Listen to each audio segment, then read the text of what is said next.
அல்லாட்ட வாங்கி நமக்கு படிச்சிட்டாங்க. ஒவ்வொரு செய்தியும் அல்லாட்ட வாங்கி நமக்கு கொடுக்குறாங்க. ஒவ்வொரு செய்தியும் இப்படி கொடுத்துட்டு போகும்பொழுது நம்மளோட இப்படி சொல்லிட்டு போனாங்க. இது பாருங்கள், கடைசி அன்னைக்கு கடைசி பிரசங்கம் அரஃபால, நான் உங்களிடத்தில் இரண்டை மட்டும் விட்டு செல்கிறேன், அதை கடைபிடிக்கும் வரை வெளியே வர மாட்டேன். அதுதான் குர்ஆன் என்னுடைய வழிமுறை. 2 தான் விட்டு போனாங்க. 4 ஆக்குறது யாரும் ரைட்ஸ் கிடையாது. 4 ஆக்குறாங்கல்ல, 4க்கு விலை கிடையாது. குர்ஆன் ஹதீஸ். அப்போ பிற்காலத்தில் நபி ஸல்லல்லாஹு அலைஹி வஸல்லம் காலம், ஹலீஃபா அபூபக்கர் சித்திக் ரலியல்லாஹு அன்ஹு, ஹலீஃபா உமர் இப்னு கத்தாப் ரலியல்லாஹு அன்ஹு, ஹலீஃபா உஸ்மான் ரலியல்லாஹு அன்ஹு, அலி ரலியல்லாஹு அன்ஹு, அதற்கு பிறகு உள்ள உமையாக்கள், அப்பாசியர்கள் ஆட்சி 3 நூற்றாண்டு. அந்த 3 நூற்றாண்டு வரைக்கும் குர்ஆன் சுன்னா போயிட்டே இருந்துச்சு.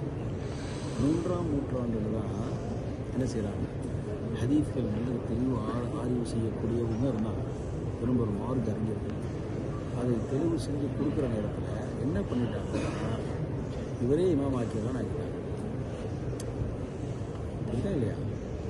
ரசூலுல்லாஹ் சொன்னது அவங்களே சொல்கிறாங்க, நான் சொன்னதை கேட்காதப்பா, ரசூலுல்லாஹ் சொன்னதை மட்டும் கேட்க. அப்படி ஆக்கி தான் 4 கொண்டு நிப்பாட்டிருக்காங்க. அதனால் கியாமத்து நாளில் நபி ஸல்லல்லாஹு அலைஹி வஸல்லம் ஏற்றுக்கொண்டால் முஸ்லிம், மறுத்தால் காஃபிர். இமாம்களை மறுத்துனா முஸ்லீமாக தான் இருப்பார். அந்த இமாம் ஏற்றுக்க அவசியம்லாம் நான் சொல்லி முஸ்லீம் தான். ரசூலுல்லாஹ் மறுத்துனா காஃபிர். ரொம்ப கவனமாக இப்படித்தான் வந்துச்சு. ஒரே சட்டத்தில் 4 இல்லை 40 குழப்பங்கள் ஏற்படுது. ஆனால் நபி ஸல்லல்லாஹு அலைஹி வஸல்லம் சொன்னது தான் சொன்னது பல மாதிரி அப்படின்னா, இங்கே இந்த மஸ்ஜித் ஒரு சஹாபி வர்றாங்க. இது வந்து நசைன்றதுக்காக செய்தி. சஹாபி அவருக்கு உடும்பு கறி ரொம்ப பிடிக்கும். உடும்பு பார்த்தீங்கன்னா சாப்பிட மனசு வராது. பார்க்கறது அப்படின்னு மாறி இருக்கும். அந்த உடும்பு கறியில் சூப் செஞ்சு சாப்பிட்டோம்னா கோழிக்கறி விட கொஞ்சம் வெந்துக்கறி இல்லை, அது மாதிரி இருக்கும். நான் சாப்பிட்ருக்கேன், எனக்கு தெரியாது. உடும்பு பார்த்தது அவர் இடத்துல நான் காரைக்காலில் ஒரு சகோதரர் நம்மளை பார்த்து உடும்பு வந்து சூப் வச்சு கொடுக்குறாரு. கறி அவ்வளோ டேஸ்ட் கொடுக்குறாரு. சாப்பிட்றாரு. அடுத்த நாள் என்னைய வாலிடர் கூப்பிட்றாரு, வாங்க அவர் தோட்டத்துக்கு நெல் வயல், அவர் பேர் வலியுல்லா, காரைக்கால் அப்படின்னு சொல்லியிருக்கேன். நேரம் கூப்பிட்டு போயிட்டு அதை காட்டுறாரு. என்ன தெரியும், என்னங்க இது, நேற்று நீங்கள் சாப்பிட்டீங்கல்ல, இது சூப்பராக சாப்பிட்டீங்க.